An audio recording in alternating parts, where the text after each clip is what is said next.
Estou aqui para falar um pouco sobre o caso Samuel, bastante divulgado aqui na sociedade de Assis, né?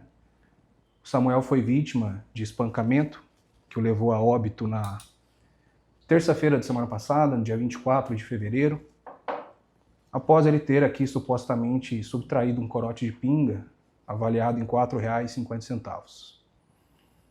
A Polícia Civil de Assis rapidamente agiu, e já no dia seguinte a gente conseguiu identificar e prender o autor desse delito, que foi identificado como o responsável, o proprietário por esse estabelecimento comercial.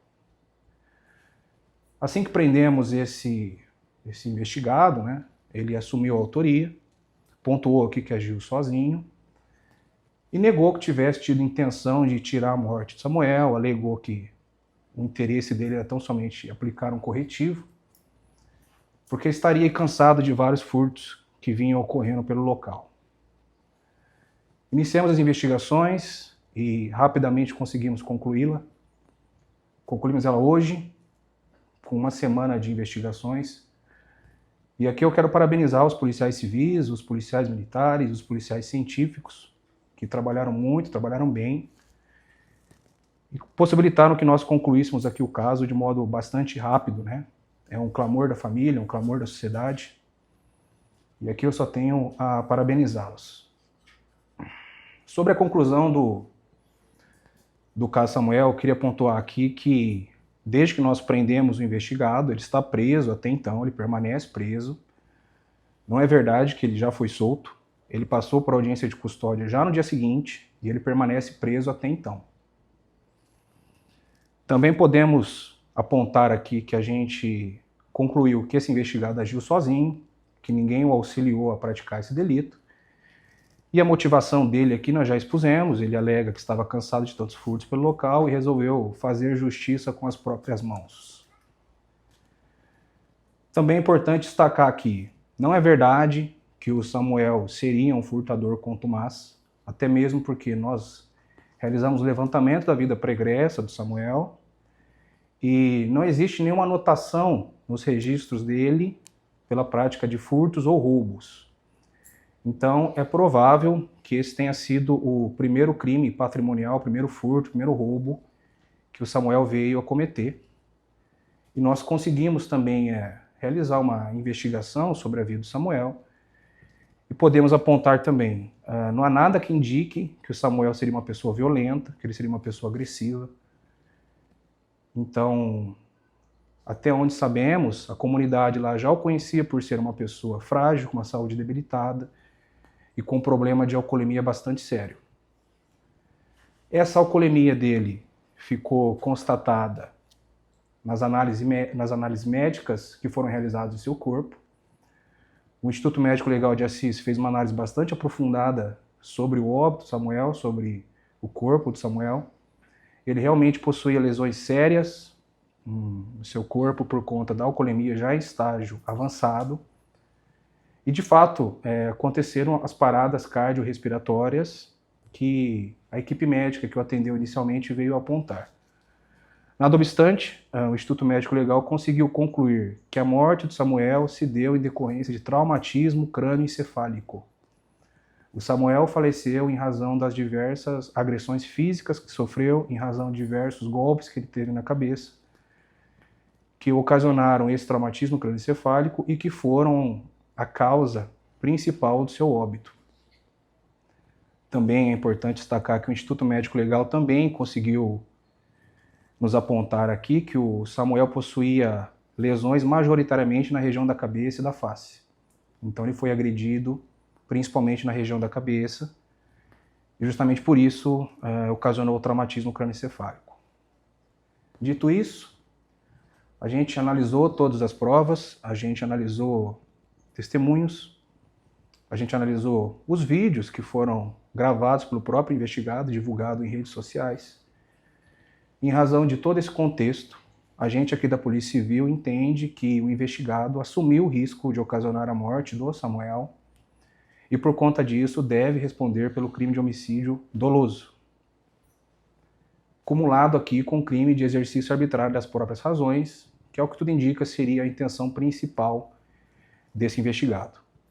Ele responde por esses 2 crimes, pelo crime de exercício arbitrário das próprias razões e pelo crime de homicídio.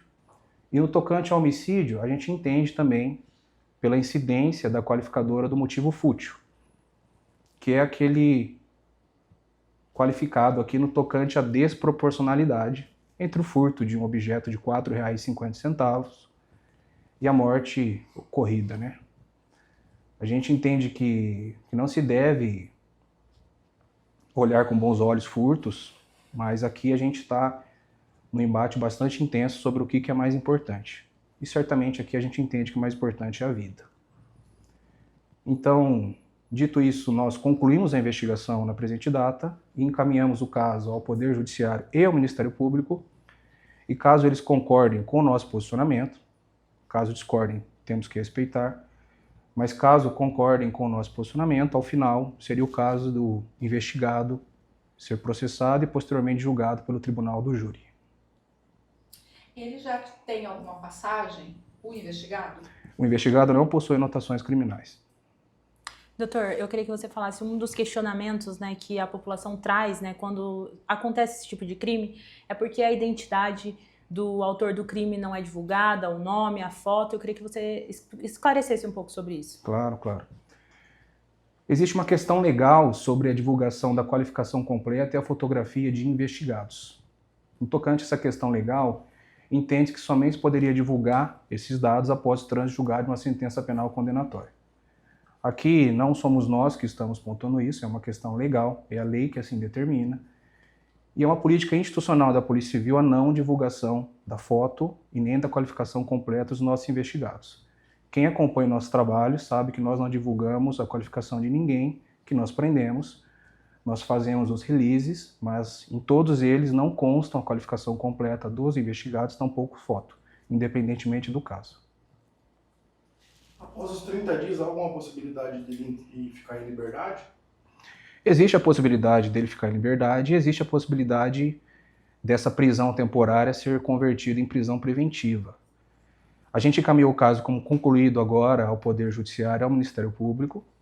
A princípio, a prisão é temporária por ser a prisão que melhor se adequa à investigação. Agora, o Poder Judiciário, principalmente, vai deliberar se mantém ele preso a título de prisão preventiva ou se coloca em liberdade. Nós encaminhamos a nossa conclusão aqui ao Ministério Público e ao Poder Judiciário.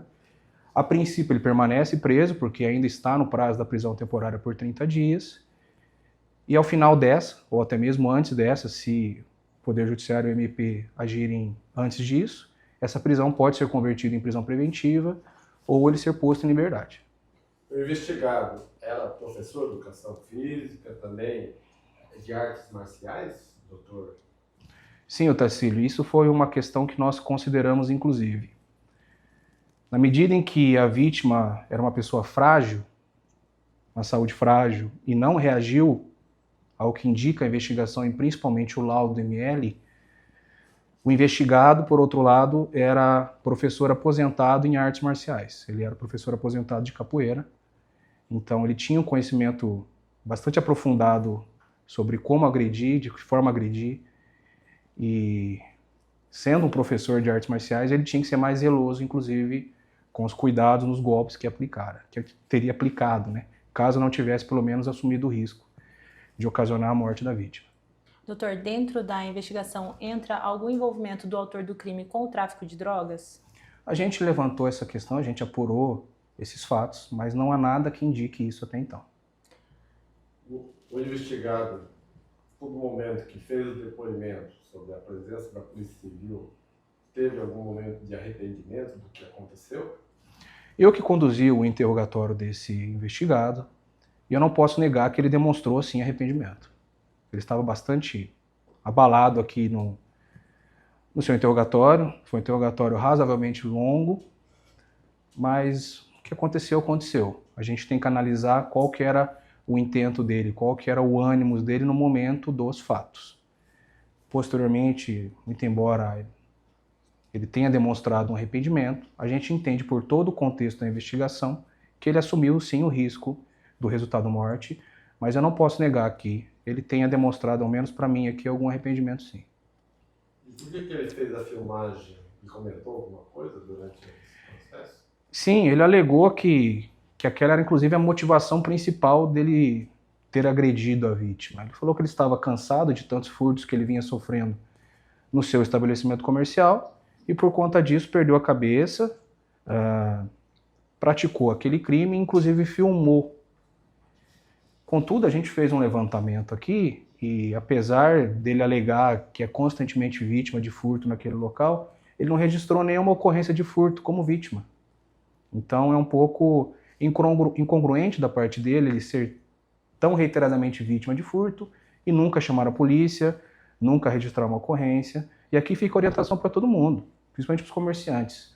Se vocês são vítimas de crime, chamem a polícia. As pessoas vão ser presas, vão ser responsabilizadas, porque não é o caso de praticar justiça com as próprias mãos.